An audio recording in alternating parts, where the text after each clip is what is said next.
But first, did you know you can turn your handwriting into calligraphy? I should say it would be an informal, casual, personal version of this pen and ink lettering technique, but pretty to look at and really easy to do.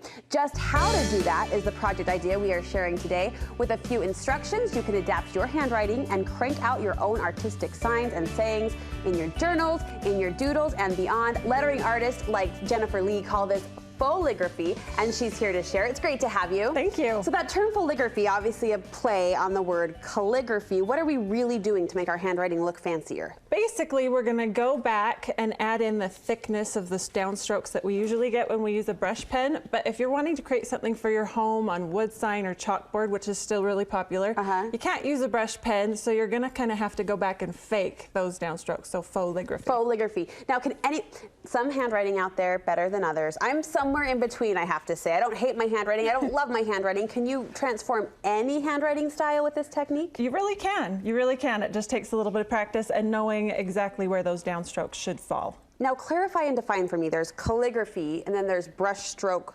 lettering. What's the difference? Absolutely. Between the two? Calligraphy, real calligraphy, you do with a pen, with a pointed pen. Okay. And you dip it in ink.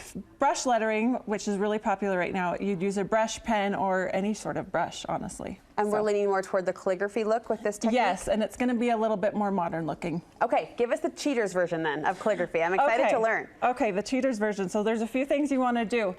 First of all, my first tip is to draw your letters. Don't write them. Is that a mental shift? Yes, it is a mental shift because it's basically going to slow you down a lot. Usually when you write in cursive, you just go and your hand is going fast and you never lift it. But when you're drawing your letters, you want to actually lift your pen with every stroke. So I draw the shape of the letter and then I lift a pen, and even just part of the letter and I lift it. So there's a big emphasis on drawing and not writing. So we'll invite third grade teachers everywhere to cover their ears because we're not connecting our letters. We're stopping and starting. Not right off the bat right here. Yeah, you're definitely going to stop, and then when you go to the next letter and you start your downstroke, you're going to connect it. I love just the thoughtfulness that invokes, right? Yeah, to draw your letters, because I was just switching out our closets over the weekend, right? From summer to fall, and I was writing on our clothes bins, and I was more thoughtful knowing I'd have to stare at it forever, and it does look a little prettier when you think about it. It does. So you're going to want to draw your letters, not write them. And then the second one, when you start writing, you're going to want to space the letters out just a little bit. Okay. Because you don't want them too close together so that when you go back to add that pretty thick downstroke, that there's no room for it. So you want to make sure your letters are spaced out just a little bit more than you usually would. I'm looking at that though, and I'm thinking that sign as an example. I'm not feeling like they're intentionally spaced out, so it's subtle. Right, it's very subtle. And I have a picture of before and after where I just wrote that out completely plain, and then I went back and I added all that thick downstroke. Okay. So that's the third step, is to thicken those downstrokes. So if my pen's going to work, on all these chalkboard ones, I have used chalk ink pen. Okay. Because I like, chalk is great, but it's messy and I don't love it. Do these come with different tips? They come with different tips. I'm not sure this one does. Usually you can switch them off. There's either a bullet tip or there's a chisel edge. I use the bullet. Okay. And then I just go ahead and write out my word. So I'm going to do it slowly. I'm just going to write thanks. Excuse me while I breathe over your shoulder, but I really want to learn how to do this. Okay. Okay, so I just started my T, and now I'm going to actually add my H. And I didn't even connect it. I'm a little bit uneven there. But I'm going to slowly. You're just being a little more dramatic, extra flourishes, longer lines. Yeah, they're just a little bit. It helps that she's a professional, but whatever. It takes a lot of practice to kind of get it where you like it. Oh, there it goes.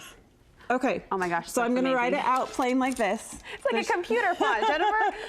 And there's nothing too exciting about it right now, but now I'm going to go back and I'm going to thicken the downstrokes. Okay. So a lot of times I see people try and do this and they thicken the whole thing, and that's not what you want to do. Okay. You want to thicken just the downstrokes. So the downstrokes are when your hand is actually moving towards your body. Your pen is going down. Okay. So the beginning of this T, I'm going to thicken that up. And I'm actually just going to draw it like this. Okay. And then I can go back in. And I can just draw that thickness in. And it will look.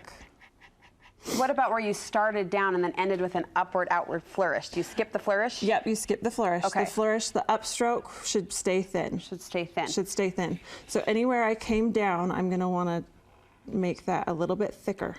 And do you want equal amounts of thickness, letter to letter? Yes, absolutely. That's the next tip. You're going to want to try, see, this one's actually pretty thick, and this one's a little bit thinner. Right. So I'm going to want to try and even those out. I'm not going to go crazy if they're not the same, but I do want it to look a little bit consistent. So Which that it makes sense that if you picture calligraphy as you look at it, there is a consistency, there is kind of a predictability, but yet the flourishes are all over the place, so it's that downstroke thickness then that keeps it all uniform. Absolutely. Okay. Absolutely, and that's my last tip. If you do mess up, don't freak out, because part of it is you want it to be handmade looking. Does not need to be a mantra for life. If you do mess up, don't freak out. Don't freak out, because you want it. That's part of the charm, is that it looks handmade. Yes. Not like a computer did it. So if you mess up a little bit, it's going to be okay. You'll live. Did it take time for even you to learn that, though? Oh my goodness, yes. I still, yeah.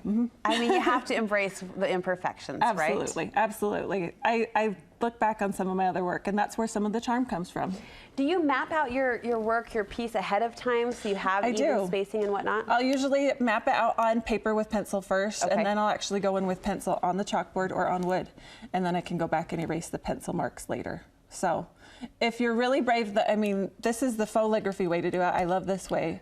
You can actually use a paintbrush and paint if you want to, but that's a little bit messy and it's not as consistent looking. And you said you don't like chalk. No, yeah, I just like it to look clean and nice. Yes, this is beautiful, and you've really dumbed it down for us, which we appreciate. You've watered it down so that we can, I think, really approach it at home. I'm going to put pen to practice here and try it out. It takes a lot of practice, but it's fun. You do have some classes if we want to take this to the next level. I do. I have some classes coming up next month. You can find me lettersanddesigns.com or lettersanddesigns on Instagram. All right, and we'll link you over to both of those locations from our website. Great to have you, beautiful. Thank you so much.